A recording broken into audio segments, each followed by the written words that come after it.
네, 첫 소식입니다. 윤석열 대통령이 야당 단독으로 국회를 통과한 방송 4법에 대해 제2요구권을 행사했습니다. 대통령실은 방송의 공정성을 훼손시키려는 야당의 강행 처리에 따른 불가피한 조치라고 밝혔습니다. 취재 기자 연결합니다. 신윤정 기자. 네, 용산 대통령실입니다. 네, 예상대로 윤 대통령이 거부권을 행사했군요. 네, 그렇습니다. 윤석열 대통령은 지난주 화요일 한덕수 국무총리 주재로 열린 국무회의에서 의결된 방송4법 제2요구안을 조금 전 제가했습니다. 방통위법과 방송법, 방송문화진흥회법, EBS법 개정안에 대해서 국회 제1을 요청한 겁니다. 대통령실은 야당이 제21대 국회에서 부결돼 이미 폐기됐던 방송 3법 개정안을 다시 강행 처리했고 방통위법 개정안까지 더해 공익성이 더 훼손된 방송 4법 개정안을 수기 과정 없이 일방적으로 통과시켰다고 밝혔습니다. 그러면서 방송 관련법은 공영방송 지배구조와 제도에 중대한 변화를 가져오는 사안인데도 여야 협의와 사회적 공감대가 전혀 이루어지지 않은 채 정략적으로 처리됐다는 지적을 받고 있다고 설명했습니다. 또 이번 제2요구권 행사는 방송의 공정성과 공익성을 훼손시키려는 야당의 법안 강행 처리에 대응한 불가피한 조치라고 강조했습니다. 대통령실은 국회는 방송이 공정하고 객관적인 사회적 공기로 거듭날 수 있도록 사회적 공감대를 형성하는 데 협조해 주길 바란다고 덧붙였습니다. 앞서 더불어민주당을 비롯한 야당은 방통위의 의결 정족수를 상임위원 2인에서 4인으로 늘리도록 한 방통위법을 지난달 국회에서 단독 처리했습니다. 나머지 방송 3법은 각각 KBS와 MBC, EBS 이사 숫자를 대폭 늘리고 이사 추천권을 언론방송학회와 관련 직능단체에 주는 걸 핵심으로 합니다. 방통위법 개정안을 시작으로 법안마다 상정과 필리버스터, 24시간 경과 후 강제 종결, 야당 단독 처리 과정이 반복됐습니다. 이번 거부권은 윤 대통령의 취임 이후 16번째에서 19번째로 방송4법은 앞으로 국회로 재송부돼서 재의결 절차를 밟게 됐습니다. 지금까지 용산 대통령실에서 YTN 신윤정입니다. 더불어민주당은 방송 4법에 거부권을 행사한 윤석열 대통령이 민주화 이후 가장 많은 거부권을 쓰는 기록을 세우며 기어코 공영방송 장악을 위한 독재 선언을 했다고 비판했습니다. 박찬대 원내대표는 용산 대통령실 앞에서 진행한 기자회견에서 오로지 국민의힘만 빼고 7개 야당이 압도적으로 가결한 법안을 단칼에 거부한 건 야당을 국정 운영의 파트너로 인정하지 않겠다는 뜻이라며 이같이 지적했습니다. 이어 대통령실은 공영방송의 독립성과 공정성을 확보하기 위한 방송 4법을 오히려 공정성과 공익성을 훼손시키는 법안이라고 매도했다며 최소한의 염치도 없고 부끄럼도 모르는 적반하장 정권이라고 비난했습니다. 국민의힘은 윤석열 대통령이 민주당 주도로 국회 본회의를 통과한 방송 4법의 제2요구권을 행사한 것을 두고 야당에서 깊은 책임감을 느껴야 한다고 비판했습니다. 김현주 대변인은 기자들을 만나 야당이 정부 여당 입장에서 도저히 받아들일 수 없는 법안을 재발의해 거부권을 유도하는 행태를 되풀이하고 있다며 이같이 말했습니다. 이어서 구체적인 법안이 재발의될 땐 변동이 있어야 하는데 그렇지 않다 보니 개선이 아닌 개약으로 나아가고 있다고 지적했습니다. 무더위 속에 지난주 전력 수요가 역대 여름철 최고치를 뛰어넘었습니다. 이번 주에도 폭염이 계속되면서 전력 수급이 고비를 맞을 것으로 예상되는데요. 전력거래소에 취재 기자 나가 있습니다. 박기환 기자. 네, 박기환입니다. 네, 월요일부터 찌는 듯한 더위가 이어지고 있는데 오늘 전력 상황 어떻습니까? 네, 오늘 전력 상황은 일단 안정세에 접어들었습니다. 전력거래소는 오늘 오후 기온이 더 오르면서 최대 전력 수요 전망을 당초 92.3기가와트에서 93.6기가와트로 상향 조정했습니다. 더위가 극심할수록 냉방 수요가 더 늘어날 것으로 예상했기 때문입니다. 실제 오늘 오전에는 지난 5일 같은 시간대보다도 1기가와트 정도 높은 전력 수요를 기록했습니다. 오후부터 상승세가 꺾이는가 했는데 5시쯤부터 다시 순간 전력 수요가 늘더니 5시 40분 기준으로 93.8기가와트를 기록했습니다. 여름철 최고 기록이 나온 지난 5일 같은 시간대보다 1.9기가와트 정도 더 높았습니다. 앞서 지난 5일에는 최대 전력 수요가 93.8기가와트를 기록하며 역대 여름철 전력 수요 최고치를 갈아치웠는데요. 이 때문에 일단 전력 수요가 절정에 달하는 오후 5시에서 6시쯤까지는 추이를 더 지켜봐야 할 것으로 보입니다. 네, 이번 주 내내 무더운 날씨가 예보돼 있는데 전력이 부족하진 않을까요? 네, 지난주보다 이번 주 전력 수급이 고비를 맞을 것이란 전망도 나오고 있습니다. 이른바 7말 8초 휴가 기간이 끝나면서 폭염 속 냉방 수요가 커진 데다 산업 현장 전력 수요도 다시 커질 수 있기 때문입니다. 당장 내일 최대 전력 수요도 93.5기가와트에 달할 것으로 예상되고 있는데요. 다만 이번 주 전망에서도 운영 가능한 발전 능력에서 실제 최대 전력 수요를 뺀 운영 예비 전력에는 아직은 여유가 있습니다. 운영 예비 전력이 10기가와트 이상으로 11.5% 정도의 예비율을 유지할 것으로 보입니다.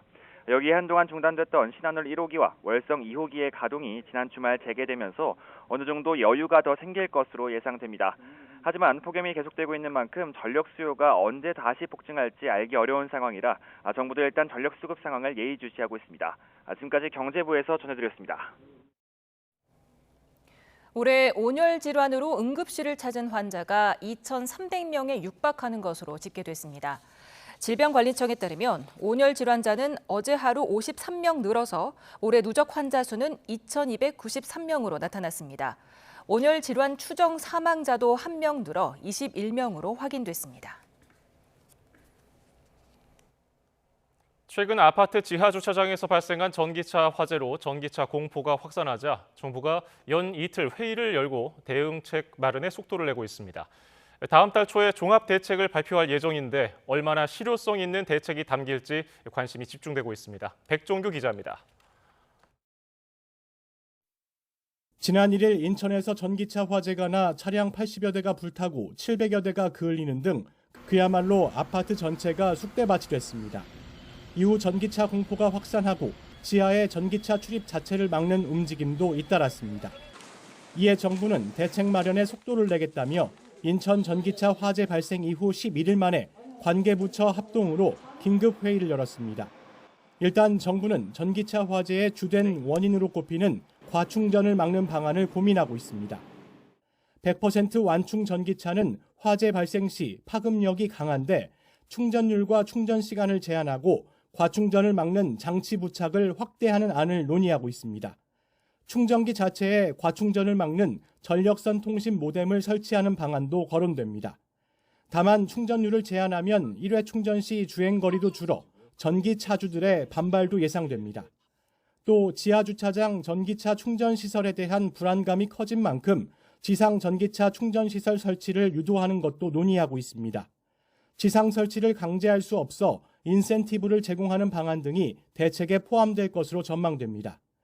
최근 지어진 아파트는 지상으로 차가 못 다니게 만들어진 곳이 많은 만큼 지하 주차장에 스프링클러 설치를 촘촘하게 하고 화재 민감도를 높이는 방안도 거론됩니다. 배터리 제조사 공개 여부 역시 논의 대상입니다. 유럽연합 등은 전기차 제조업체들이 소비자에게 배터리 제조사 정보 공개 의무화를 예고했는데 우리도 전기차 재원 안내에 배터리 제조사를 반드시 넣게 하는 방안을 검토하고 있습니다. 전기차의 배터리에 이 제조사를 표기하느냐 안 하느냐 하는 문제도 이 9월 초에 발표될 종합대책에 넣어서 함께 다른 부분하고 같이 조화를 맞춰서 그렇게 발표하도록 하겠습니다. 정부는 또 국무조정실 주관으로 각 부처 차관이 참석하는 회의를 열어 대책을 구체화해 나갈 예정인데 신산업 기준과 규정이 현실을 못 따라가는 상황 속에서 다음 달 발표되는 대책에 실효성 있는 방안들이 담길지 주목됩니다. YTN 백종규입니다. 현대차에 이어서 기아도 전기차 배터리 제조사를 전면 공개했습니다. 기아차는 오늘 오후 홈페이지에 전기차 7종의 배터리 제조사를 밝혔습니다. 레이 EV와 니로 EV의 일부 모델에는 중국 CATL의 배터리가 탑재됐고 나머지 차종에는 모두 국내 업체인 SK온과 LG 에너지솔루션의 제품이 쓰였습니다. 국내 완성차 1, 2위 업체인 현대차와 기아가 배터리 제조사를 공개하면서 다른 업체들도 제조사 공개를 이어갈지 관심이 쏠립니다. 법원이 구영배 큐텐 대표가 소유한 아파트에 대해 가압류 결정을 내렸습니다. 서울중앙지방법원은 지난 6일 삼성금거래소가 구 대표를 상대로 낸 가압류 신청을 인용했습니다. 가압류된 부동산은 구 대표가 배우자와 공동 보유하고 있는 서울 서초구 반포자이 아파트로 청구 금액은 36억 7,500만 원가량입니다. 경찰이 임신 36주째 중절 수술을 했다는 주장이 담긴 영상과 관련해 영상을 올린 유튜버와 병원장을 특정해서 살인 혐의로 수사하고 있습니다. 경찰은 영상에 조작된 부분이 없고 태아는 사망한 것으로 확인했다면서 정확한 사망 경위를 조사하고 있다고 밝혔습니다. 배민혁 기자입니다. 지난 6월 20대 여성 A씨는 임신 36주째의 중절 수술을 받았다며 유튜브에 영상을 올렸습니다. 논란이 일자 보건복지부는 A씨와 수술을 집도한 의사를 수사해달라고 경찰에 의뢰했습니다.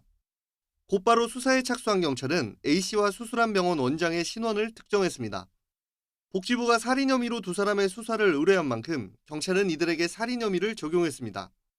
지방에 사는 A씨는 지인이 인터넷 검색을 통해 수소문한 수도권 병원에서 낙태 수술을 한 것으로 조사됐는데 A씨도 낙태 수술을 받았다고 인정한 것으로 전해졌습니다. 경찰은 또 영상의 진위 여부를 조사한 결과 유튜브 영상에 조작된 부분은 없다고 판단했습니다. 이와 함께 병원 압수수색에서 확보한 진료 기록을 통해 태아는 사망한 것으로 확인했다고 말했습니다. 경찰은 태아 사망을 실제 낙태로 볼 것인지 살인이나 사산으로 볼 것인지 검증하는 게 수사의 핵심이라는 입장입니다. 태아가 살아있는 상태로 산모 몸 밖에 나왔다면 살인죄가 적용될 수도 있습니다. 또 낙태의 경우 지난 2019년 헌법재판소가 낙태죄에 대해 헌법 불일치 결정을 내린 뒤 국회에서 관련 입법이 지연돼 처벌 근거가 없는 상태입니다. 태아가 모체 밖으로 분리되었을 때 민법상으로도 이제 그때부터는 독립된 인격체 사람이다라고 지금 본다고 한다면 그 낙태의 방법은 어떻게 이루어진 것인지 이런 부분들이 사실 수사가 필요할 것 같은데요. 다만 경찰은 병원 내부에 CCTV가 없어 의료감정 등을 통해 전문가들의 의견을 듣는다는 방침입니다. 또 의료법이 개정돼 지난해 9월부터 환자가 의식이 없는 상태에서 수술하는 병원은 수술실 CCTV 설치가 의무화된 만큼 이를 지키지 않은 데 대해 의료법 위반 혐의를 적용할지도 검토하고 있습니다. YTN 배민혁입니다. 더불어민주당과 조국혁신당을 비롯한 6개 야당은 김형석 독립기념관장 임명을 규탄하고 정부의 인사철회를 촉구하는 결의안을 공동으로 제출했습니다.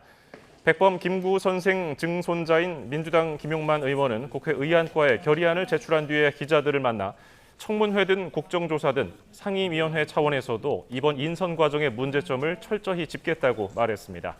조국혁신당 신장식 의원은 김형석 관장에게는 뉴라이트라는 말도 아깝고 그냥 친일파라며 결의안이 국회 본회의에서 가결되기 전 윤석열 대통령이 임명을 철회하는 게 최소한의 예의라고 주장했습니다. 광복회가 역사관 논란을 빚고 있는 김형석 독립기념관장의 임명 철회를 요구했습니다. 광복회 충청권 지부는 오늘 충남 천안 독립기념관에서 규탄 대회를 열고 김 관장의 임명을 즉각 철회해야 한다고 주장했습니다. 지부는 김 관장이 역사적 정체성과 독립운동 정신을 심각하게 훼손할 우려가 크다며 여러 차례 역사적 사실을 왜곡하거나 부정하는 발언으로 많은 비판을 받아온 인물이라고 지적했습니다. 광복회 등으로부터 뉴라이트 인물로 규정돼 논란에 휩싸인 김형석 신임 독립기념관장은 자신은 일본의 식민 지배를 정당화하는 뉴라이트가 아니며 광복회가 전혀 사실이 아닌 말을 하고 있다고 강하게 비판했습니다. 김형석 관장은 오늘 기자회견을 열어 자신은 그동안 역사학자로서 독립정신을 선양하는 일을 해왔고 독립운동을 비방하거나 폄훼한 적이 없다며 이같이 주장했습니다. 이와 함께 자신이 일제 식민지 강점을 합리화하거나 옹호했던 적이 없다며 이를 주장한다면 근거를 가지고 오라고 반박했습니다. 은행권 가계대출이 넉 달째 오름세를 이어갔습니다. 주택 거래가 늘어난 영향인데 한국은행은 이 같은 증가세가 더 확대될 수 있다고 우려했습니다. 보도에 이형원 기자입니다. 지난달 은행권 가계대출은 5조 원 넘게 늘었습니다. 넉 달째 늘면서 잔액은 1,120조 원을 넘어섰습니다. 증가세를 이끈 건 역시 주택담보대출입니다. 지표금리인 은행채 5년물 하락으로 주담대 금리가 내린 가운데 수도권을 중심으로 아파트 매매 거래가 늘어난 영향이 컸습니다. 이 금융권까지 넓혀봐도 5조 원 넘게 늘어 오름세가 이어졌습니다. 하지만 은행 주담대 오름폭은 5조 6천억 원으로 6월보다 6천억 원 줄었습니다. 주담대 증가세가 다소 주춤한 것처럼 보이지만 세부적으로 보면 얘기가 달라집니다. 수도권 아파트 입주 물량이 줄면서 집단 대출이 줄어든 여파일 뿐 개별 주담대는 크게 늘었기 때문입니다. 한국은행도 이 부분을 주목하며 증가세를 우려했습니다. 일반 개별 주담대는 오히려 좀 증가했죠. 최근 몇 달간 늘어난 주택 매매거래가 이처럼 시차를 두고 영향을 미치면서 당분간 가계대출 증가세가 좀 더 확대될 가능성이 있습니다. 오는 16일부터 디딤돌 등 정책대출 금리가 인상되지만 여전히 시중금리보다 낮아 가계비 증가 흐름을 크게 바꾸지 못할 것으로 내다봤습니다. YTN 이영훈입니다. 보건당국은 코로나19가 다시 유행하는 것과 관련해 이달 안에 치료제를 추가 공급하기로 했습니다. 질병관리청은 코로나19가 유행하고 있고 계속 증가할 것으로 보이지만 위기 단계를 조정할 필요까지는 없다고 판단했습니다. 또 치료제는 남아있지만 사용량 증가 추세가 계속되면 공급에 어려움이 발생할 수 있다고 보고 추가 구매 절차에 착수해 이달 안에 추가 공급할 예정이라고 설명했습니다. 경기 이천시 SK하이닉스 본사 안에 있는 치과가 사무장병원 의혹으로 경찰 수사를 받고 있습니다. 경찰은 면허를 빌리거나 빌려준 혐의로 치과 사회이사와 치과 의사 등을 입건하고 압수수색을 진행하는 등 강도 높은 수사에 나섰습니다. 유서현 기자의 단독 보도입니다. 경기도 이천 SK하이닉스 사업장 안에 있는 치과 의원입니다. 겉보기에는 일반 치과와 다를 게 없어 보이지만 아무나 들어갈 수 없습니다. SK하이닉스와 자회사, 하청업체 직원들만 출입할 수 있습니다. 이들의 구강 관련 직장 건강검진도 이곳에서 이뤄집니다. 그런데 YTN 취재 결과 이 치과가 이른바 사무장 병원 의혹으로 경찰 수사를 받는 것으로 확인됐습니다. 경찰은 의료인이 아닌 사회이사 A씨가 이 치과를 사실상 운영해온 정황을 포착했습니다. 원장한테 급여가 지급이 안 됐다라는 걸 얘기를 했죠. 그랬는데 원장이 아무 대답이 없더라고요. 자금을 송금하는 역할을 맡고 있으니까 이제 연락을 해보겠다 이런 얘기를 하더라고요. 현행법상 병의원은 의사 면허가 있는 의료인이 운영해야 합니다. 그런데 이 치과는 명목상 치과 의사 B씨가 원장으로 되어 있지만 자금 관리 등 실질적인 경영 활동은 A씨가 주로 맡아온 것으로 경찰은 파악했습니다. 일반적으로 사무장 병원은 과잉 진료로 환자의 안전을 위협하거나 진료비를 과잉 청구해 건강보험 재정을 갉아먹는다는 지적이 끊이지 않습니다. 상당히 매출을 강조하는 경향들이 훨씬 더 커질 수 있다라는 얘기고, 그러면은 이제 정상적인 진료 행위를 했을 때는 발생하는 매출보다는 건강보험에서 이제 보상해 주셔야 되는 게 더 많아지겠죠. 그래서 예를 들어서 한 번만 해도 될 걸 두 번, 세 번 한다거나. 경찰은 이 치과의 실제 주인을 확인하는 동시에 이곳 역시 진료비를 과잉 청구하는 등 부당하게 이득을 얻었는지도 조사하고 있습니다. 지난해 11월 건강보험공단으로부터 고발을 접수해 수사에 착수한 경찰은 지난달 압수수색을 통해 치과 전산 자료 등을 확보한 뒤 포렌식을 진행하고 있습니다. 경찰은 A씨를 비롯해 명의를 빌려준 의사 B씨 등 모두 5명을 의료법 위반 혐의로 입건하고 수사를 이어가고 있습니다. YTN 유서연입니다. 사무장병원 의혹을 받는 치과는 SK하이닉스 안에 자리를 잡은 지 10년이 넘었습니다. 이 기간에 치과가 건보공단에서 타낸 보험금은 수십억 원에 달할 것으로 추정됩니다. 경찰은 건강보험 부정수급 의혹을 조사하면서 SK하이닉스 측이 해당 치과에 입주 특혜를 준 건 아닌지도 들여다보고 있습니다. 이어서 권준수 기자의 단독 보도입니다. 경찰은 SK하이닉스 사업장 안에서 사무장 치과를 운영한 혐의를 받는 A씨가 지난 2013년부터 여러 치과 의사의 면허를 빌려가며 병원을 운영해온 것으로 보고 있습니다. 내부 진료 기록과 국민건강보험공단에 청구한 진료비 내역 등을 바탕으로 부당이득의 존재와 규모 등을 조사하고 있습니다. YTN 취재진이 입수한 자료를 보면 지난 10여 년 동안 이 치과에서 진료를 본 환자는 5만 3천여 명에 달합니다. 이 기간 치과가 국민건강보험공단에서 받은 보험금은 30억 원 가까이 되는 것으로 추정됩니다. 대규모 사업장 안에 입주해 있다 보니 경쟁 없이 손쉽게 큰 수익을 얻을 수 있었습니다. 이렇게 사업장이 큰 경우에는 공단이나 보건소 방문하는 게 아니고 직장 내에서 시행하도록 되어 있고 대상은 SK하이닉스 본사 정직원, 자회사, 그다음에 하청업체 직원들. 그래서 굉장히 쉽게 어떤 수익을 올릴 수 있는 방법 중에 하나고요. 이에 따라 경찰은 A씨가 병원에 입주하는 과정에서 특혜가 있었는지도 들여다보고 있습니다. 경찰 관계자는 워낙 오랫동안 사업장에 입주해온 치과인 만큼 SK 하이닉스 치과의 연관성을 배제하지 않고 있다며 계약 관계 등을 확인하고 있다고 설명했습니다.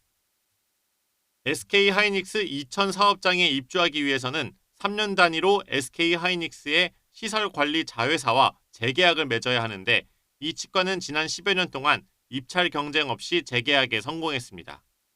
대기업 같은 데서는 굉장히 안정적인, 굉장히 큰 사업장이 만약 들어간다면 계속적으로 뭐 비용은 둘째치고 이제 그 매출 또는 이제 수익이죠. 수익이 발생할 수 있는 안정적인 기반이 있기 때문에 당연히 그런 쪽에 들어오고 싶어 하지 않을까라는 생각이 듭니다. 이와 관련해 SK 하이닉스 측은 자회사 SK 하이스텍에서 특별한 혜택 없이 계약을 맺고 연장해 왔을 뿐이라고 설명했습니다. 또 해당 치과는 사업장에 입주한 개인 시설로 SK 하이닉스 측의 관리 감독 권한이 없다고 강조했습니다. YTN 권준수입니다. 인천 지하철 역사의 역무실 냉장고에 보관된 음료를 마신 인천교통공사 직원들이 이상 증상을 보여 경찰이 조사에 나섰습니다. 인천 남동경찰서는 어제 새벽 5시쯤 인천 지하철 인천시청역 역사 안에서 인천교통공사 직원 2명이 구토 등 이상 증상을 호소했다고 밝혔습니다. 이들은 역무실 냉장고에 든 탄산 음료를 함께 마신 뒤 이 같은 증상을 보였는데 이들에게 음료를 따라주었던 다른 직원도 맛을 본 뒤에 함께 병원 치료를 받았다고 경찰은 설명했습니다. 이들 모두 생명에는 지장이 없는 것으로 알려졌습니다. 충남 아산에 있는 한 대학교에서 학생 9천여 명의 개인 정보가 유출됐습니다. 유출된 개인정보는 학생 이름 일부와 학과, 학년, 전화번호로 대학에서 운영하는 사이트에 노출됐습니다. 취재가 시작되자 학교 측은 해당 사이트를 폐쇄했습니다. 레바논 수도 베이루트 외곽 공습으로 최고위급 지휘관을 잃고 이스라엘의 보복을 예고한 헤스볼라가 이스라엘 북부에 로켓 수십 발을 쏘았습니다. 일간 타임스 오브 이스라엘 등에 따르면 레바논 무장정파 헤스볼라는 현지 시간 12일 새벽 이스라엘 북부 갈릴리 서쪽에 로켓 수십 발을 발사했습니다. 인명피해는 없었지만 로켓 포탄 폭발로 농업 공동체인 모샤브 아부돈 부근에서 화재가 발생했다고 현지 매체 Y넷이 전했습니다. 러시아가 점령한 유럽 최대 원자력 발전소 단지인 우크라이나 자포리자 원전 냉각탑에서 불이 났다고 AFP 통신 등이 러시아 관리를 인용해 보도했습니다. 이 관리는 발전소 안전에 영향을 미치지 않았다면서도 우크라이나가 인근 도시에 포격을 가해 화재가 발생했다며 우크라이나를 비난했습니다. 하지만 젤렌스키 우크라이나 대통령은 러시아군이 이 시설에 불을 질렀다고 주장하며 방사선 유출은 감지되지 않았다고 말했습니다. 밤이 되어도 더위가 식지 못하고 있습니다. 연일 곳곳에서 열대야가 나타나는 가운데 서울은 오늘 밤 사이에도 27도 이상을 유지하면서 23일 연속 열대야가 이어지겠습니다. 내일 낮에는 다시 열기가 더 쌓이면서 서울과 대전, 광주 35도, 대구 34도까지 오르는 등 폭염이 기승을 부리겠습니다. 계속되는 더위에 온열 질환자가 급증하고 있는 만큼 수분 섭취 충분히 하는 등 건강관리 철저히 해주시기 바랍니다. 더위 속에 소나기도 계속되고 있습니다. 대기가 불안정해지면서 내일도 중서부와 호남 서부, 제주도에 벼락을 동반한 소나기가 지나겠고 시간당 20에서 30mm의 강한 소나기가 쏟아지는 곳이 있겠습니다. 또 낮 동안 가끔 구름 많은 가운데 구름 사이로 햇볕이 내리쬐면서 자외선이 무척 강해지겠고 서쪽 지방을 중심으로 오존 농도가 짙게 나타나겠습니다. 이번 주에도 열대야와 폭염이 계속될 전망입니다. 날씨 정보였습니다.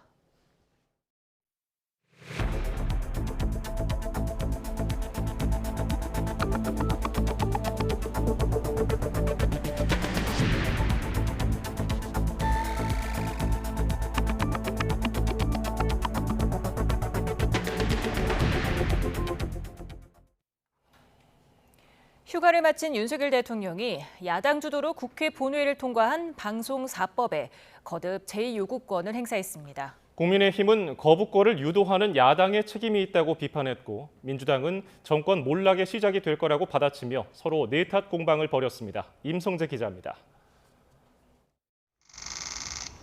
윤석열 대통령이 KBS, MBC, EBS 등 공영방송의 이사 선임 방식을 바꾸는 내용의 방송사법에 다시 한번 제2요구권을 행사했습니다. 윤 대통령 취임 이후 19번째 거부권입니다. 대통령실은 21대 국회에서 부결돼 이미 폐기됐던 방송 3법 개정안을 야당이 다시 강행 처리하면서 방통위법 개정안까지 더해 공익성을 더 훼손했고 수기도 없었다며 거부권 행사 배경을 밝혔습니다. 국민의힘 역시 윤 대통령이 다시 거부권을 제거하게 된 책임은 온전히 민주당에게 있다고 쏘아붙였습니다. 정부 여당 입장에선 도저히 받아들일 수 없는 법안을 다시 발의해 거부권을 유도하는 행태를 자꾸 되풀이하고 있다는 겁니다. 대통령의 거부권을 유도하는 듯한 행태로 계속해서 재발의하는 것에 대해 야당에서는 깊은 책임감을 느껴야 될 것으로 생각이 됩니다. 특히 민주당은 자신들 정권에선 법을 바꾸지 않고 자기들 입맛대로 공영방송 이사진을 구성하지 않았느냐고 반문했습니다. 정권이 바뀐 뒤에서야 무리하게 방송사법을 추진하는 건 그 의도가 방송 장악에 있다는 걸 스스로 인정하는 거란 취지입니다. 민주당은 그러나 방송 장악을 위한 거부권 행사는 정권 몰락의 시작이 될 거라며 공세 수위를 끌어올렸습니다. 거부권 행사 배경에 정권의 실정을 감추겠다는 속셈이 있다는 걸 국민들이 모를 리 없다는 겁니다. 사회적 공감대도 없이 거부권을 행사하고 있는 것은 윤석열 대통령 자신입니다. 여야 합의가 없어서 거부권을 행사했다는 말도 황당할 따름입니다. 국민 여론과 반대로 가며 민주화 이후 최다 거부권 행사 신기록을 경신한 건 헌법 위에 군림하겠다는 것과 다름없다고도 꼬집었습니다. 민주당은 일단 방송사법이 재표결 뒤 폐기된다고 해도 재발의에 나서겠다는 방침입니다. 대통령 제2요구권 행사 이후 본회의 재표결과 법안 재발의가 반복될 것으로 예상되면서 8월 국회에서 여야가 처리를 공언한 무쟁점 민생법안까지 영향을 받는 것 아니냐는 우려도 나옵니다. YTN 임성재입니다. 윤석열 대통령이 외교 안보 라인에 대한 연쇄 이동 인사를 단행했습니다. 국방부 장관에 김용현 경호처장을 지명하고 국가안보실장에는 신원식 국방부 장관을 내정했습니다. 권남기 기자입니다. 윤석열 대통령이 국방부 장관에 김용현 대통령 경호처장을 지명했습니다. 육군 삼성 장군 출신으로 대선 캠프에 합류해 현 정부 첫 경호처장으로 임명됐던 김 후보자는 윤 대통령의 고교훈련 선배이자 가장 가까이서 보좌하는 최측근 가운데 하나로 꼽힙니다. 통수권자이신 대통령님의 뜻을 받들어 강력한 힘을 기초로 한 확고한 안보 태세를 구축할 것입니다. 기존의 신원식 국방부 장관은 국가안보실장으로 내정됐습니다. 지난해 9월 국민의힘 의원 당시 장관으로 발탁된 데 이어 국방부터 외교, 안보, 정보 분야를 총괄하며 대통령을 보좌하는 자리로 이동했습니다. 현 장호진 국가안보실장은 임명 7개월 만에 자문 역할이 됐습니다. 대통령실은 외교관 출신의 장 실장이 이번에 처음 만들어진 대통령 외교안보 특별보좌관에 내정됐다고 밝혔습니다.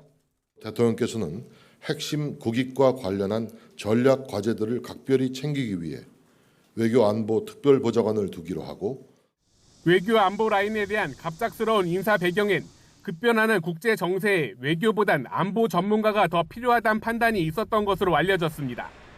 대통령실 고위 관계자는 이에 대해 경질 인사는 전혀 아니라며 외교와 국방을 좀 더 튼튼히 하려는 윤 대통령의 강력한 의지가 반영됐다고 말했습니다.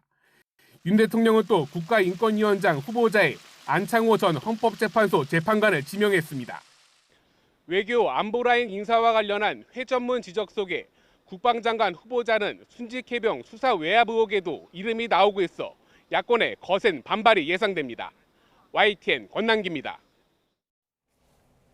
국민의힘 한동훈 대표는 다음 주 오찬 간담회를 열고 당 원로들과 만날 예정입니다. 당 핵심 관계자는 한 대표가 오는 19일 추경호 원내대표와 김상훈 정책위 의장 등 지도부와 함께 당 상임고문단을 만날 예정이라고 밝혔습니다. 한 대표가 당 원로들과 한자리에서 만나는 건 대표 취임 이후 처음으로 이 자리에는 황우여 전 비대위원장과 정의화 회장 등이 참석할 것으로 전망됩니다. 민주당 차기 지도부를 뽑는 지역 순회 경선에서 이재명 당대표 후보가 압도적인 선두를 달리고 있는 가운데 당내에서는 친명계 인사들과 강성 지지층을 비판하는 목소리도 덩달아 커지고 있습니다. 전대 이후 당내 갈등으로 비화할 수 있다는 관측도 나오는데 당은 오히려 이재명 1급 체제를 더 강화하는 움직임을 보이고 있습니다. 정인용 기자입니다. 민주당 정봉주 최고위원 후보가 이재명 당대표 후보의 이름을 파는 인사들이 있다며 작심 발언을 쏟아냈습니다. 이재명 8.15 호가호위하는 세력이 있어 자신이 척결 선봉장에 서겠다고 날을 세운 겁니다. 통합을 저해하는 당 내부의 암덩어리인 명파리를 잘라내야 합니다. 지금처럼 이재명 8.2 무리들을 방치한다면 통합도 탄핵도 정권 탈환도 어렵습니다. 정 후보는 최고위원 후보 중 선두를 달리다 이재명 당대표 후보가 김민석 후보 지지 의사를 드러낸 뒤 2위로 밀렸습니다. 이에 자신과 이 후보를 갈라놓으려는 일부 친명 세력의 공세로 이 같은 선거 흐름이 고착화된다고 보고 막판 역전을 위한 공세에 나섰다는 분석입니다. 김두관 당대표 후보도 이재명의 민주당이 외연 확장과는 정반대의 길을 가고 있다며 친명계 조직인 더민주 전국혁신회의를 직격했습니다. 소위 개딸과 결별은 물론 혁신회의 해산이 대선 승리를 위한 과제라고 목소리를 높였습니다. 당의 민주성과 다양성이 사라지면 대선 필승의 큰 대우를 만들 수 없습니다. 우리 안의 오만과 독선을 제거하지 않고 어떻게 더 많은 국민과 손잡을 수 있겠습니까? 발언 수위가 높아지자 전당대회 이후 당내 갈등이 재점화할 거란 관측도 나오는데 반대로 당에 미칠 영향은 미미할 거란 전망도 적지 않습니다. 실제 민주당은 당 강령에 이재명 후보가 추구해온 기본사회를 명시하고 지난 총선 공천 과정에서 불거진 공천 불복 움직임을 원천 봉쇄하기 위한 제재 규정도 정비하는 등 오히려 1급 체제를 강화하는 모습입니다. 민주당은 오는 18일 전당대회에서 차기 지도부가 선출됩니다. 이른바 명심 논란에 반기를 든 당내 일부 인사들의 성적과 향후 행보에도 관심이 쏠립니다. YTN 정인용입니다. 심우정 검찰총장 후보자가 인사청문회 준비단 구성을 마치고 본격적인 청문회 준비에 착수했습니다. 심 후보자는 검찰총장이 정치적 중립에 얼마나 중요한 역할을 하는지 잘 알고 있다며 최선을 다하겠다고 말했습니다. 홍민기 기자입니다. 심우정 검찰총장 후보자가 서울 서초동 서울고검청사에 마련된 인사청문 준비단에 첫 출근했습니다. 대검 인력을 중심으로 준비단을 구성한 심 후보자는 출근길, 공직자는 각자 자리에서 그 역할에 최선을 다해야 한다며 정치적 중립을 강조했습니다. 검찰총장이 검찰의 정치적 중립과 관련된 얼마나 중요한 역할을 하는지 잘 알고 있고 그 역할을 다하도록 최선을 다하겠습니다. 윤석열 대통령, 김주현 민정수석 등과 가까운 심 후보자가 총장이 된 뒤 대통령실과 소통이 활발해지면 검찰 중립성이 위협받을 수 있다는 우려에 이렇게 답한 겁니다. 심 후보자는 검찰의 국민 신뢰 회복 방안에 대해서는 결국 검찰 구성원 하나하나가 사명감을 갖고 본연의 역할을 다해야 한다고도 밝혔습니다. 다만 김건희 여사 조사 이후 불거진 검찰 내부 갈등 조율 방안이나 광복절 특별사면에서 복권 대상에 오른 김경수 전 경남지사에 대해선 말을 아꼈습니다. 심 후보자는 법무부 차관직은 당분간 유지하지만 맡고 있던 업무 등 필수적인 업무만 수행할 계획입니다. 심 후보자의 인사청문회는 이르면 이번 달 말에 열릴 전망인데 만약 국회가 동의하지 않더라도 대통령은 검찰총장을 임명할 수 있습니다. 심 후보자가 검찰총장에 임명되면 이원석 검찰총장의 임기 종료 다음 날인 다음 달 16일부터 총장 직무를 수행하게 됩니다. YTN 홍민기입니다. 밤더위가 길게 이어지면서 서울은 열대야 연속 일수 역대 3위를 기록했습니다. 밤낮 없는 강도 높은 무더위에 온열 질환자의 약 30%는 야간 시간대에 발생하고 있는 것으로 나타났습니다. 김민경 기자가 보도합니다. 지난 밤사이 서울의 최저기온은 28.2도, 25도를 웃돌며 22일 연속으로 열대야가 나타났습니다. 2018년과 1994년에 이은 역대 세 번째로 긴 열대야입니다. 올여름 긴 열대야의 원인은 무엇일까? 한반도 주변의 해수면 온도가 평년보다 1에서 3도가량 높은 데다 남서쪽에서 따뜻하고 습한 수증기가 계속 유입되면서 밤사이 기온 하강을 저지하고 있기 때문입니다. 특히 최근에는 북태평양 고기압 중심이 동쪽으로 이동해 동풍이 강해지면서 서쪽을 중심으로 기온이 더 높아졌습니다. 낮밤을 가리지 않는 긴 무더위에 누적 온열 질환자도 2,000명을 넘었습니다. 이 가운데 27%는 저녁 6시부터 오전 10시 사이, 밤 시간대를 포함해 발생했습니다. 밤에도 기온이 내려가지 않아 몸이 열을 식히지 못하고 수면 환경이 덥고 습해 체온 조절이 더 어려워지는 겁니다. 찬물이나 뜨거운 물보다는 미지근한 물을 마셔서 체온을 떨어뜨릴 준비하는 것이 좋습니다. 노년층, 신장질환, 당뇨병 환자에서 해가 진 저녁 시간 이후에도 갈증이 지속되거나 기운이 없는 증상이 지속되는 경우에는 심야 시간이 아닌 저녁 시간에 의료기관에 미리 방문하는 것도 예방의 방법이 되겠습니다. 일부 산간 지역을 제외한 전국에 19일째 폭염특보가 이어지고 있는 가운데 오늘도 한낮에 경기 여주 점동면은 38.7도, 전북 순창 36.7도, 서울도 34.1도까지 치솟는 등 전국 대부분 지역에서 33도 이상 올랐습니다. 기상청은 폭염과 열대야가 다음 주 중반까지 앞으로 열흘 정도 더 이어질 걸로 전망했습니다. 당분간 전국 대부분 지역의 최고 체감온도가 35도 내외로 습한 무더위가 이어지겠고 서쪽 지역과 해안을 중심으로 열대야가 나타나는 곳도 많겠습니다.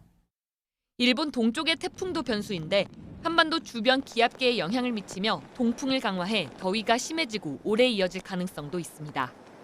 YTN 김민경입니다. 30대 남성 2명이 유리문을 부순 뒤 금거래소에 침입했지만 찾던 귀금속은 구경도 못하고 도망쳤습니다. 한 달 전부터 범행을 준비했다고 하는데요. 결국 17시간 만에 경찰에 붙잡혔습니다. 윤성훈 기자의 보도입니다. 어둑한 새벽, 헬멧으로 얼굴을 가린 남성이 오토바이에서 내립니다.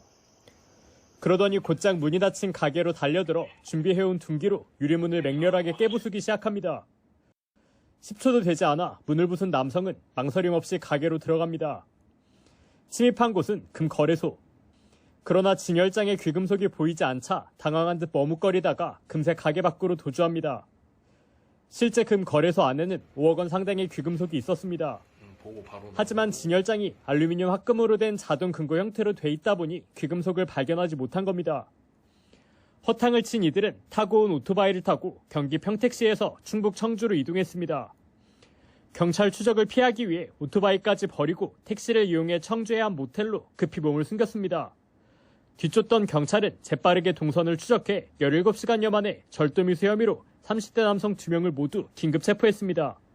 자해라든가 이런 우려 때문에 엘리베이터 타고 내려오는 걸 확인하고 저희가 1층에서 대기하고 있다가 엘리베이터 열고 나오는 거를 안전하게 긴급 체포할 수가 있었죠.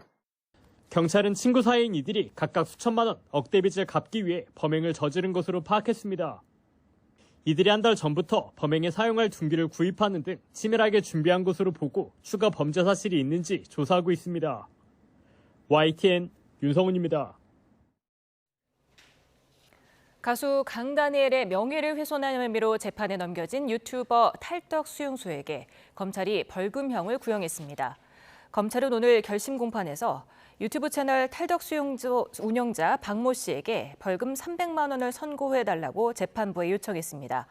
박 씨는 추후 진술에서 철없고 생각이 굉장히 짧았다며 피해자들께 상처를 준 것 같아 죄송하다고 말했습니다. 방탄소년단 mem버 슈가가 음주운전으로 적발된 뒤 SNS에서 슈가 챌린지가 퍼지고 있습니다. 술병을 들고 운전하는 사진과 함께 슈가를 지지한다는 내용을 올리는 건데요. 이건 지지가 아니라 악의적인 조롱이라는 주장이 나오면서 논란이 되고 있습니다. 함께 보시죠.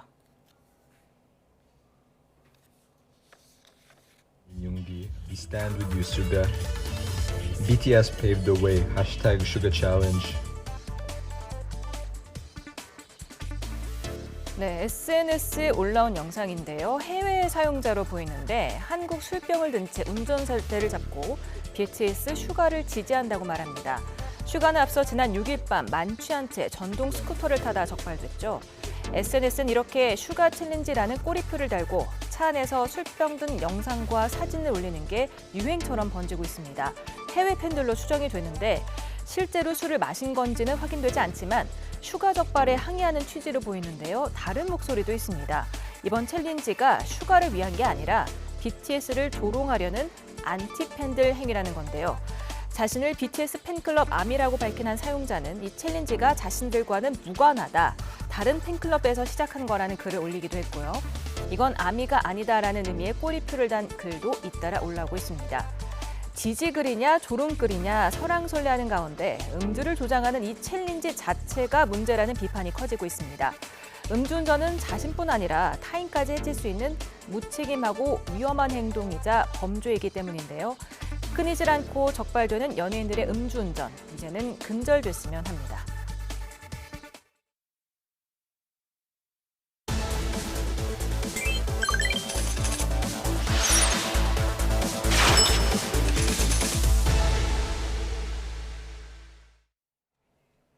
뉴스플러스 오늘의 경제 픽입니다.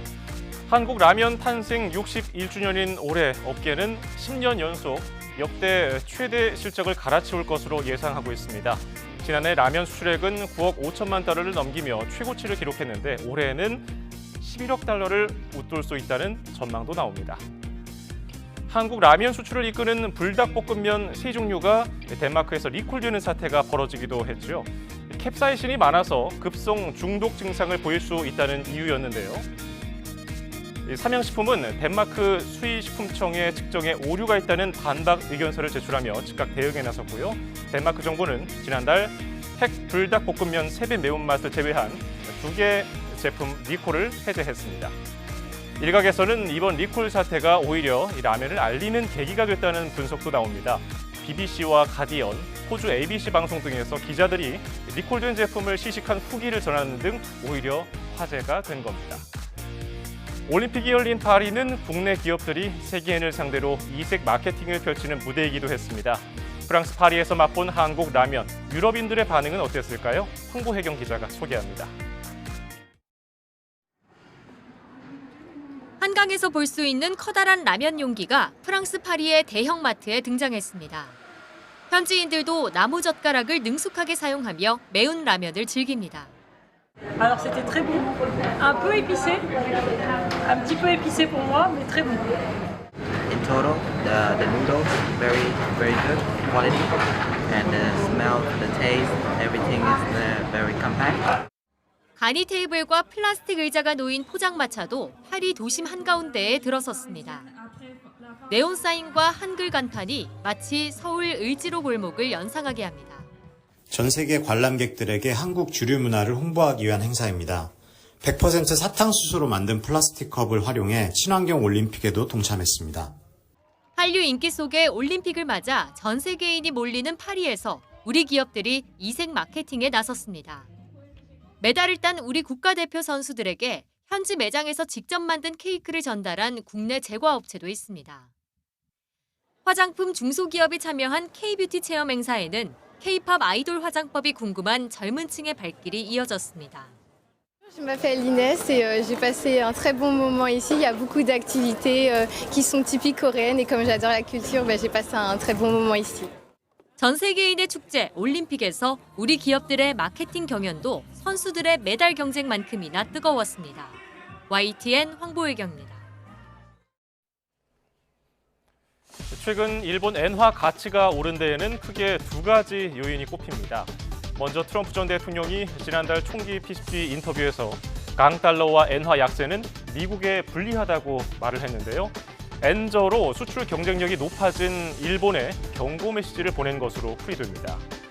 트럼프 전 대통령의 발언 며칠 만에 달러를 팔고 엔을 사자는 분위기가 확산했는데요. 지난달 19일 엔화 가치는 달러당 157엔까지 올라서 한 달 만에 최고치를 기록했습니다. 100원당 851원대였던 원엔 환율도 883원으로 오르기도 했습니다. 그런데다가 지난달 31일 일본은행이 기준금리를 기존의 0에서 0.1%에서 0.25%로 올린 게 엔고 현상을 부추겼다는 평가도 나옵니다. 지난 3월 마이너스 금리를 벗어난 이후 넉 달 만에 일본은행이 금리 인상에 나서자 이튿날 원엔 환율은 9.83원이 오르면서 910원을 넘어섰습니다. 참고로 오늘 서울 외환시장에서 원엔 환율은 100엔당 931.59원으로 올랐습니다. 일본의 기준금리 인상으로 엔화가 10년 만에 최저치에서 반등했지만 일본 수출 전망이 악화하고 니케이 지수 마이너스 12.5%, 사상 최대 주가 급락 사태를 야기했다는 분석도 나옵니다. 2년가량 이어진 엔저 기조에 여행업계가 특수를 누리면서 일본은 우리나라 사람들이 가장 많이 찾는 관광지가 됐는데요. 최근에는 이 같은 엔화 오름세에다가 난카이 대지진 공포까지 겹치면서 일본 여행도 영향을 받을 전망입니다. 오동건 기자입니다. 휴가철 국제선 출국장. 몇 달 동안 계속된 엔화 약세를 타고 일본을 찾는 여행객을 쉽게 찾을 수 있습니다. 일본 여행 가시는 분들한테는 뭐라고 말씀해 주겠어요? 쉬고 싶으세요? 지금 놀러 오라 그러죠. 엔 쌀 때 놀러 오라고. 거기다가 환율이 많이 낮아서 또 물가도 싸거든요. 근데 지금 100원 정도가 올랐잖아요. 그래서 약간은 조금 부담스러울 수 있을 것 같아요. 엔조 기조는 얼마 전까지 이어지면서 일본 여행 상품이 특수를 누려왔습니다. 지난 6월 해외여행을 떠난 222만 명 중 일본을 찾은 사람만 70만 명, 31.5%로 가장 높았습니다. 하지만 지난달부터 엔화 가치가 반등하고 있습니다. 원엔 제정 환율은 지난달 4일 100엔당 850원대에서 이번 달 초 950원대로 뛰어 한 달 사이 100원 정도가 올랐습니다. 여기에 지난 8일 규슈 미야자키현 앞바다에서 규모 7.1 지진이 발생한 뒤 일본 기상청이 대지진 주의보를 발표하며 일본 여행객의 불안감이 커지고 있습니다. 밤새 또 계속 카페나 이런 정보를 찾아서 보기는 했는데 앱 같은 거 좀 깔아놓고 혹시 일이 생길 걸 대비해서 보험 같은 거는 다 가족별로 들어놓고 탁자 밑에 들어가서 베개나 그런 걸로 머리 감싼 뒤에 지진 멈출 때까지 기다리고 나서 일본 여행 포털 카페에도 지진 걱정에 여행 취소를 고민하는 글들이 올라오고 있습니다. 여행사는 아직 여행 취소까지 이어지진 않지만 현지 상황을 문의하는 사람들은 늘었다고 밝혔습니다. 취소에 대한 문의보다는 이제 현지 행사가 정상적으로 이루어지고 있는지, 앞으로 잘 진행되는지 이런 문의가 좀 더 많은 것으로. 전문가들은 장기적으로 일본 여행 수요에는 타격이 불가피하다고 보고 있습니다. 코로나 이후 다시 기지개를 펴려는 여행업계가 티몬 UMF 사태에 타격을 받은 이후 일본 대지진 공포가 겹치면서 적잖은 영향을 받을 것으로 보입니다. YTN 오동건입니다. 중소벤처기업부가 티몬 위메프 미정산 피해 중소기업과 소상공인을 대상으로 긴급 경영 안정자금 신청을 받은 결과 모두 747건, 1,483억 원 규모가 접수됐습니다. 중기부는 먼저 소상공인 시장진흥공단 자금 신청이 352건, 153억 원으로 집계됐다고 밝혔습니다. 또 300억 원 규모인 중소벤처기업진흥공단 자금은 395건, 1,300억 원 넘게 신청이 몰리면서 마감됐습니다. 택배업체들이 종사자의 휴식 보장을 위한 택배 쉬는 날을 맞아 이틀 동안 배송을 멈춥니다. CJ 대한통운과 한진, 롯데글로벌로지스, 우체국 소포, 로젠 택배는 택배 쉬는 날인 모레부터 광복절까지 배송을 중단한다고 밝혔습니다. 하지만 자체 배송망이 있는 쿠팡과 ssg.com, 컬리와 편의점 배송망을 이용하는 반값 알뜰 택배는 정상 운영합니다. 지난해 하반기 대기업 집단 가운데 하도급 대금 지급 기한을 가장 자주 넘긴 곳은 한국타이어였습니다.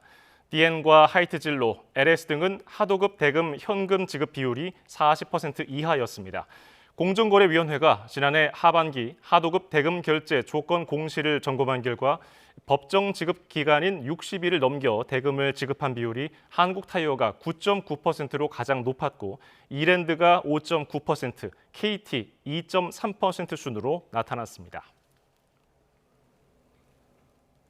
김정은 북한 국무위원장이 대북 제재에도 독일 벤츠사의 최고급 신형 SUV를 새로 손에 넣은 것으로 추정되는 모습이 공개됐습니다. 최근 수해 지역을 방문하며 애민 지도자 이미지 선전에 열을 올리고 있는 시점인데요. 타고 간 전용 열차에 최고급 신형 SUV가 실려 있었습니다. 보도에 이종원 기자입니다. 지난 주말 북한 매체들은 김정은 국무위원장이 큰 수해를 입은 평안북도 의주군을 다시 방문했다고 대대적으로 보도했습니다. 다닥다닥 설치된 이재민 천막을 직접 찾아가 아이들을 무릎에 앉히거나 끌어안으며 애민 지도자 이미지를 부각하는 데 집중했습니다. 김정은 동지께서는 몸소 구입해 오신 단과류들을 아이들에게 먹여도 주시고 귀여운 옷들을 입혀도 보시면서 아이들을 보니 정말 힘이 난다고. 김 위원장은 타고 간 전용 열차에 단상을 마련해 주민에게 연설도 했는데 당시 바로 옆 열차에 실려있던 검은색 SUV 모습이 일부 영상과 사진에 포착됐습니다. 독일 메르세데스 벤츠의 최고급 라인인 마이바흐 최신형으로 국내에선 올해 4월부터 판매된 2억 7천여만 원부터 시작하는 모델로 추정됩니다. 차량 번호판엔 727-1953이라고 적혀 있는데 북한이 6.25 전쟁에서 미국에 이겼다고 주장하는 1953년 7월 27일을 의미하는 것으로 보입니다. 김 위원장은 지난 1월에도 또 다른 최고급 벤츠 SUV를 타고 등장했고 지난 6월엔 푸틴 러시아 대통령의 공식 환영식에서 벤츠를 타고 화려한 카퍼레이드를 열기도 했습니다. 유엔 안보리 대북제재 결의에 따라 2006년부터는 사치품, 2017년부터는 운송수단의 북한 반입은 금지되어 있습니다. 상당히 애민 지도자의 모습, 그다음에 소탈하는 모습을 연출하는 게 이번에 목적이었다고 보여지거든요. 그렇기 때문에 마이바흐 노출은 의도적이라기보다는 실수라고 볼 수가 있고요. 김정은은 마이바흐를 옆에 세워두고 주민에게 한 연설에서 한국 쓰레기들이라며 대남 비난도 쏟아냈는데 통일부는 비난의 대상을 외부로 돌리면서 민심 위반을 최소화하려는 의도로 분석했습니다. YTN 이종원입니다. 한미가 오는 19일부터 열흘간의 일정으로 후반기 연합훈련인 을지 자유의 방패 UFS 연습을 진행합니다. 북한의 대량 살상 무기 대응에 중점을 뒀는데요. 북한의 핵 공격 상황을 가정한 우리 정부 연습도 실시됩니다. 조수연 기자가 보도합니다. 한미가 오는 19일부터 29일까지 실시하는 올해 을지 자유의 방패 UFS 연습에선 대량 살상무기 대응에 중점을 뒀습니다. 이를 위해 모두 48건의 야외 기동 훈련을 시행할 예정인데 올해는 유엔사 회원국 참석 규모도 확대됩니다.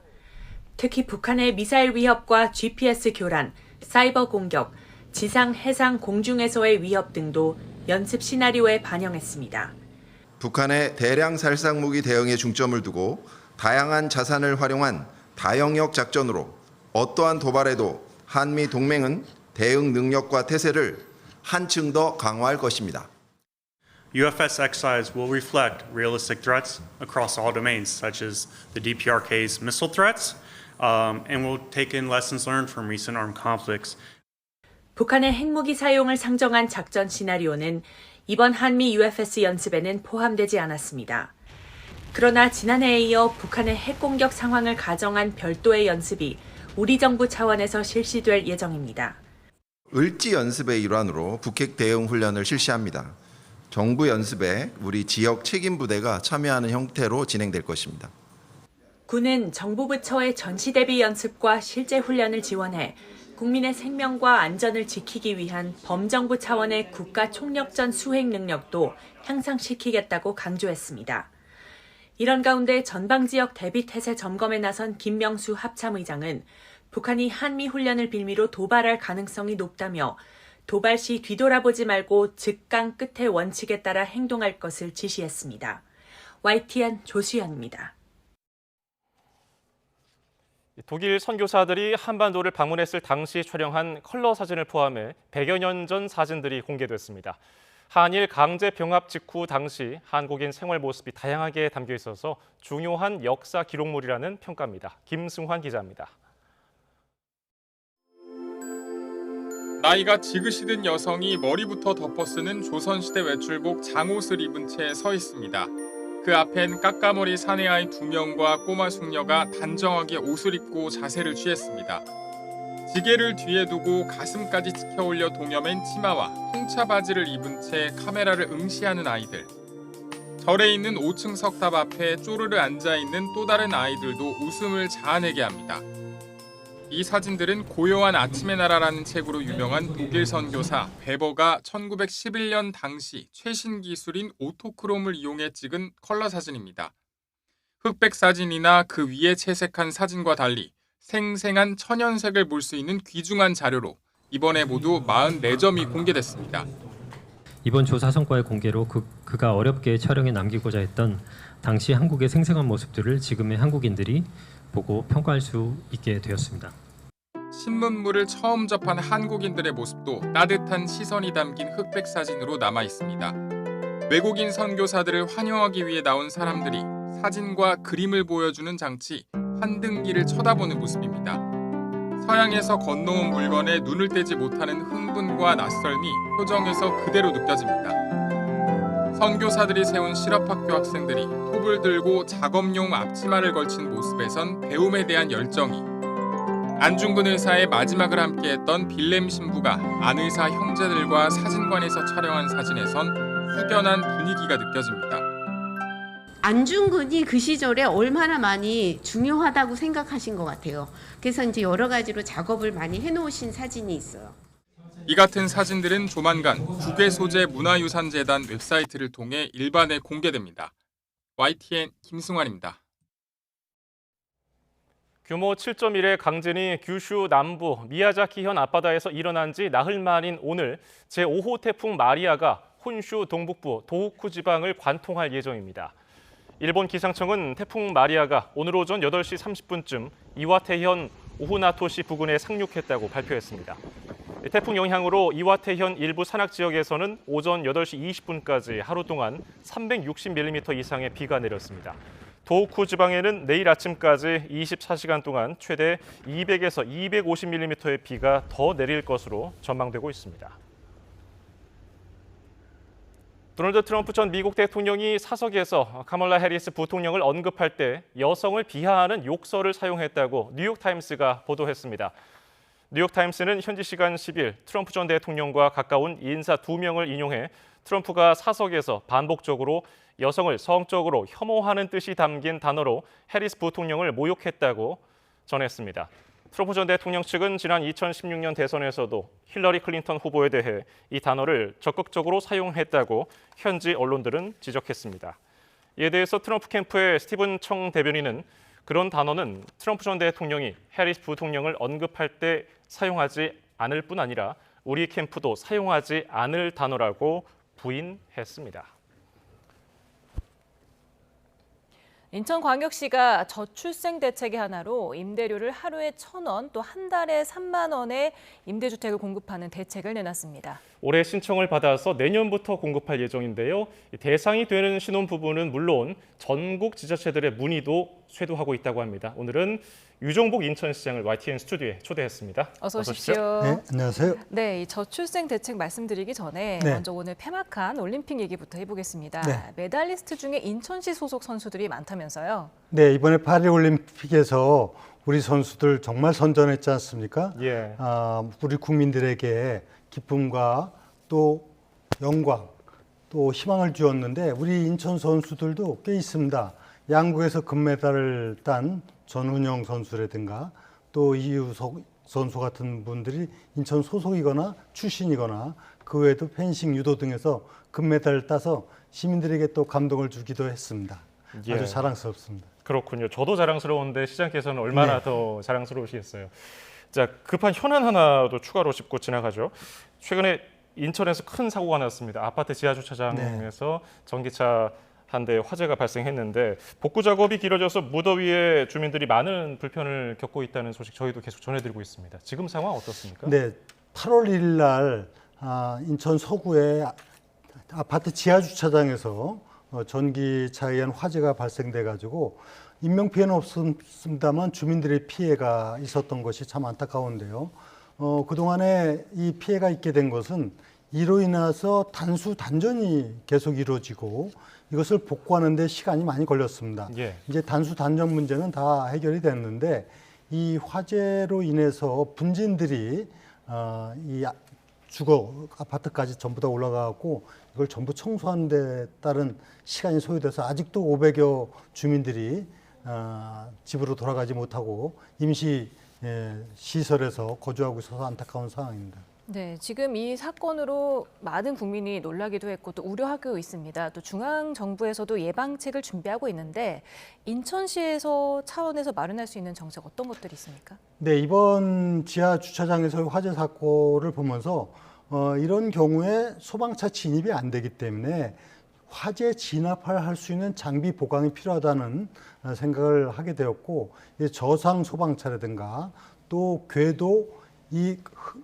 이 연기를 흡입할 수 있는 그런 로봇이 필요하다는 생각을 갖고 이런 소방 장비를 새롭게 도입하는데 권역별로 도입하기로 그렇게 했고, 또 필요한 이 전기차의 안전과 관련한 부분은 중앙정부하고 협의해서 어떻게 안전 기준을 만들 것인가, 또 예방 조치를 할 것인가는 제도적으로 정부하고 협의해서 만들어갈 계획입니다. 예, 아무쪼록 불편을 겪고 있는 주민들이 빨리 일상으로 돌아갔으면 하는 바람입니다. 자, 앞서 저희가 잠깐 얘기를 나눴던 본격적인 주제, 신혼부부 주거 안정 그리고 저출생 문제를 해결하기 위해서 좀 획기적인 인천형 주택 정책을 직접 발표하셨습니다. 이름에서부터 좀 튀던데요. 천원주택? 이게 어떤 건지 좀 설명해 주시죠. 네, 뭐 저출생 문제가 얼마나 심각한지는 새삼 말씀드리지 않겠습니다. 이 문제를 해결하기 위해서는 뭔가 체감 지수가 높은 정책이 필요합니다. 결혼을 해서 당장에 살 집 마련이 우선적으로 해결돼야 되지 않겠습니까? 예. 그런데 현재 신혼부부들이 주택을 마련할 때 보통은 임대주택, 월세를 내고 사는 경우가 많은데, 이 경우에 보통 소득 대비 25% 정도가 주거비로습니다. 예. 인천시에서는 바로 이런 신혼부부들의 주거 문제 해결을 위해서 현재 민간 주택의 임대료라든가 또 공공 부분에서 공급하는 임대료를 획기적으로 낮춰서 하루 1,000원, 즉 월 3만 원으로 살 수 있도록 하는 주택을 공급하는 것이 바로 1,000원 주택입니다. 이것은 민간 부분에서 월 임대료를 내는 곳에 약 4% 수준에 지나지 않는 아주 저렴한 그런 임대료이기 때문에 신혼부부들로서는 획기적인 주거 안정 정책이다, 이렇게 얘기 드릴 수 있습니다.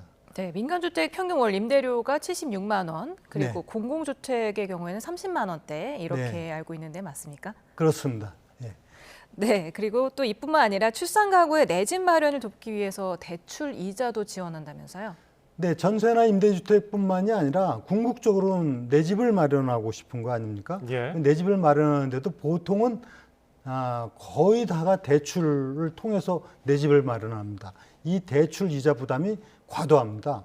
그래서 인천시에서는 바로 1% 대출 이자만 본인이 부담하고 나머지를 인천시에서 부담해서 대출로 인한 이자 부담을 낮춰서 내 집 마련하는데 용이하도록 한 것이 바로 1% 대출이자입니다.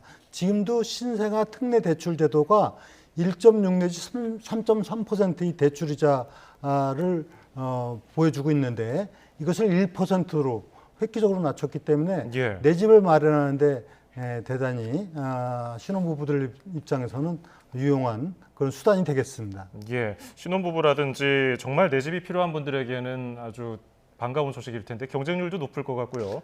이 인천형 주택 정책 추진을 위해서는 이런 뭐 이자 같은 거 지원해 주려면 예산이 중요한 거 아니겠습니까? 그렇습니다. 예산 확보는 어떻게 진행되고 있습니까? 예산은 지금 1,000원 주택을 하는데 내년도 1,000호를 공급하는데 약 36억이 들어가고, 또 내 집 마련을 위한 1% 대출이자를 하는 주택 3,000호씩을 공급합니다. 64억이 들어가고 합해서 한 100억 들어갑니다. 인천시 예산이 15조가 넘습니다. 그래서 현재 인천시 예산으로서는 이런 정도의 부담을 하는 데 무리가 없고, 앞으로 연체적으로 계속 확대해 나가겠지만은 재정에 무리가 없다는 판단하에서 이 정책을 추진하게 된 것입니다. 그러니까 지금 1,000원 주택은 매년 1,000호씩 공급하실 계획이시고, 또 그 대출 금리 지원은 또 매년 3,000호씩 네, 5년간 그렇습니다. 지급할 계획이시군요. 1,000원 주택은 1,000호를 공급하는데 500호는 시가 보유하고 있는 주택을 공급하고, 500호는 본인들이 원하는 주택을 얘기하면은 시에서 대신 임대차 계약을 맺어주고 역시 똑같이 월 3만 원으로 살 수 있도록 해주는 제도입니다. 네, 예. 그렇군요.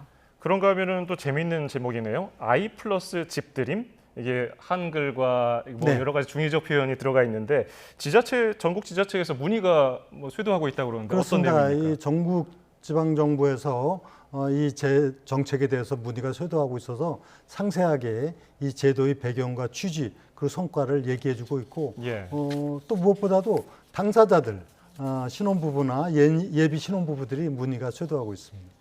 네, 이번에 또 시장님께서 국민의힘 시도지사 협의회 대표를 맡게 되지 않으셨습니까? 이 협의회를 만든 취지 그리고 앞으로의 역할은 어떤 게 있을까요?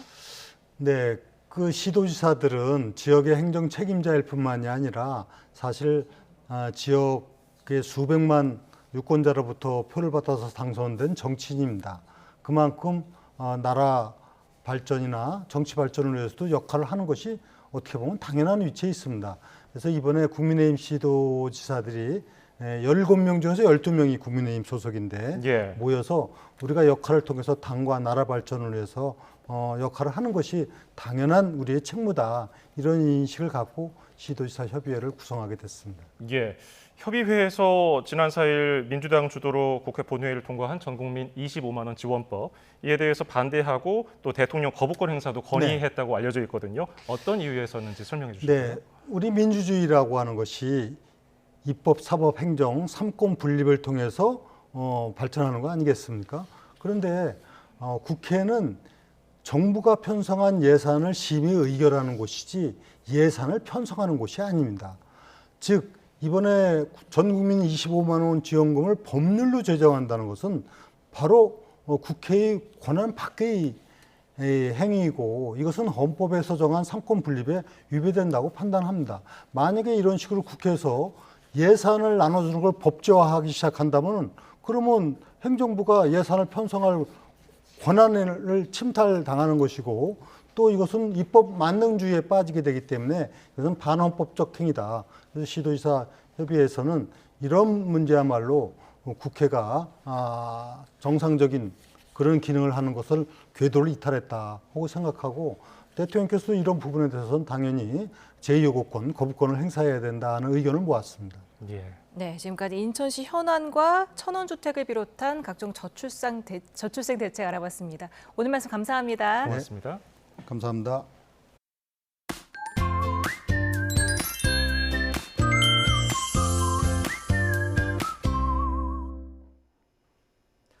벌써 8월 중순으로 접어들었습니다. 하지만 무더운 열기는 좀처럼 식지 못하고 있죠. 네, 맞습니다. 여전히 밤에는 열대야, 낮에는 무더위가 일상인데요. 특히 서울은 역대 가장 긴 열대야 기록에 가까워지고 있잖아요. 네, 맞아요. 가장 길게 이어진 열대야가 26일인데요. 오늘 밤 사이에도 열대야가 나타나면서 23일째 열대야가 계속되겠습니다. 낮에는 이 더위에 햇볕까지 가세하면서 더 뜨겁겠습니다. 내일 서울과 광주 한낮 기온 35도 예상됩니다. 치솟는 기온에 내일도 중서부와 호남 지역에는 소나기가 내리겠고요. 곳에 따라 시간당 최고 30mm로 강하게 쏟아질 수 있겠습니다. 또 구름 사이로 햇볕도 강하게 내리쬐겠습니다. 전국적으로 자외선이 비상인데요. 소나기와 햇볕을 모두 막을 수 있는 양우산 챙겨주시면 좋겠습니다. 밤낮 없는 더위에 자외선까지 지치기 쉬운 요즘이죠. 피부도 예외는 없습니다. 맞습니다. 따라서 평소 물과 함께 수박이나 오이를 섭취해서 수분을 충분히 보충해주는 게 좋겠고요. 민감해진 피부를 진정시키고 노화 개선에도 좋은 토마토와 키위를 드시는 것도 좋겠습니다. 또 모공 관리도 필요한데요. 따뜻한 찜질 후 클렌징으로 세안을 하고 또 찬물로 마무리를 해주시면 늘어난 모공을 줄일 수 있습니다. 마지막으로 보습크림을 바른 뒤에 손가락 끝으로 얼굴을 부드럽게 누르면서 원을 그리듯 마사지를 하는 것도 피부 건강에 도움이 되겠습니다. 지금까지 날씨 캔버스의 김수연, 고은재였습니다. 오늘 저희가 준비한 뉴스 플러스는 여기까지입니다. 잠시 뒤에는 뉴스퀘어 저녁 8시 뉴스가 방송됩니다. 고맙습니다.